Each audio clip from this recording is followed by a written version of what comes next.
everybody knows everything anyway. They do. Well, guys, you guys are in for a real treat tonight. I had the opportunity afforded to me to be the spokesperson for the group in terms of interviewing Mr. Lawson tonight, and Joe hit me up, and I was super stoked about the opportunity to do it. And I said I thought it sounded like a great concept, a very cool idea, and one that I think is super deserving of this gentleman here to my left. So we gathered a few questions together that we wanted answers to, and I think we gave you the questions prior to the meeting tonight, so you wouldn't be completely caught no surprise off guard, right? And so we're going to take those questions first. We'll go through those first with the group, and then if it's okay with you, we may or may not open the floor up for questions from the audience, okay with me. Depending on if they act civil or not during the interview. Well, they can ask questions if they don't mind getting the answer. I like that. I like that. All right, so we're just going to dive into this thing here tonight.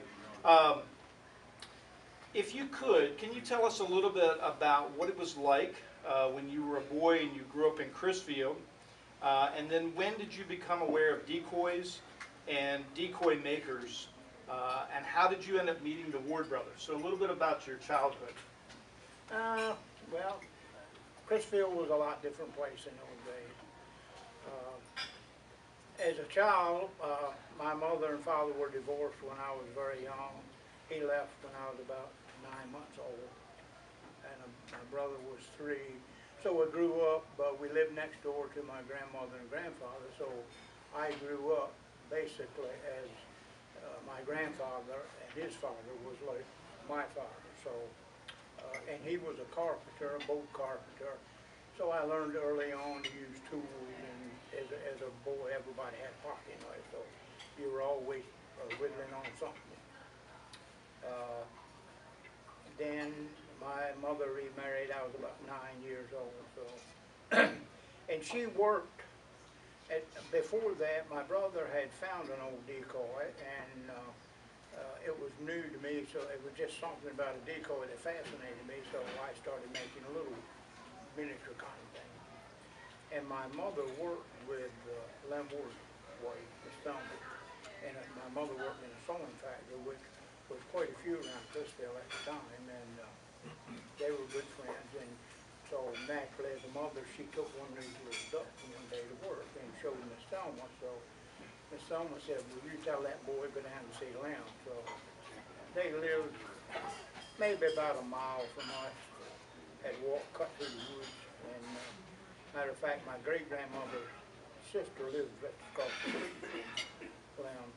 And so I went down one day and walked on the door, and they said, "Come in, son," and just that's where it all started. And asked me who I was, and first of all, they wanted to know who my mother and father and grandfather. And when I told them who my grandfather was, he said, "Oh yeah, we know Mr. Mark. Come in."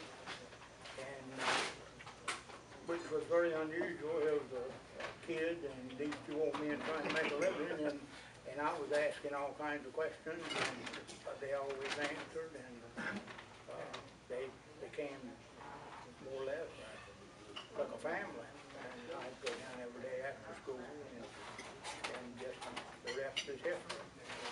About how old do you think you were on that initial meeting with them? About I'd say about 10. It was in the late 40s, 48, 49, something like that. So about 10 years old at that time. They were doing, at that time, they were into, they still had a good market for hunting birds, and at that time they were making a lot of balsa wood things. They were buying these old Navy life rafts, and so. Hard to hear back here. Okay. Just a little more volume. All right. They were using those old Navy life rafts, and that's why all balsa wood decoys, you would think Lem and Steve only worked in 2 years, 36 and 48, because everything's dated that. So Would they kind of date the decoy around that time period? yeah, well, no, they dated decoys basically by the style. By the style. Yeah, and that's why if you see the flat bottom cedar bird, most all of them are dated in 1936. Well, a lot of them were, there was a different style in the early part of the 30s and a different style in the late 30s. Basically, when Steve looked at it, he dated it how it was made. It was constantly changing patterns and styles. Yeah. So you mentioned the Ward brothers. Who were some of the other decoy makers that you knew around that Crisfield area during that time? Yeah, I knew Mr. Lloyd Tyler. Matter of fact, at one time he lived just a couple of doors from my grandmother. Spent a lot of time in his old shop. He was quite a character. Knew Mr. Lloyd Sterling. Something like that, Bryce Tyler, Eldridge, and his brother, Glenn, William Tyler, Maynard Tyler, with a bunch around them. They didn't all make hummingbirds. They made different, some decorative pieces. But Mr. Lloyd Tyler and Lloyd Sterling made hummingbirds. Lloyd did a lot of, he was just kind of folky looking. Never saw anything on a bandsaw. He would just get a piece of wood and take a hatchet and just chop it out. Every one of them was just freestyle. Everything, every one was different. Never really had patterns and followed them. No. Wow. The only thing he would saw on a bandsaw is the head, and then he would chop the body, nail the head on, take a wood rasp, go around the neck, and paint it. He never primed anything. He painted everything right on the bare wood. But it was all original. Every one you had was an original. Right. No two were alike. Wasn't two alike.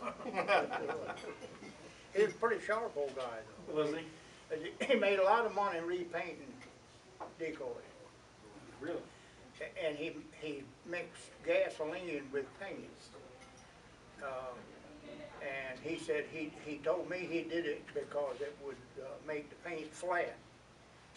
But in the process, it made paint chalky and it wore off quick. Right. So he would have to repaint them every year. I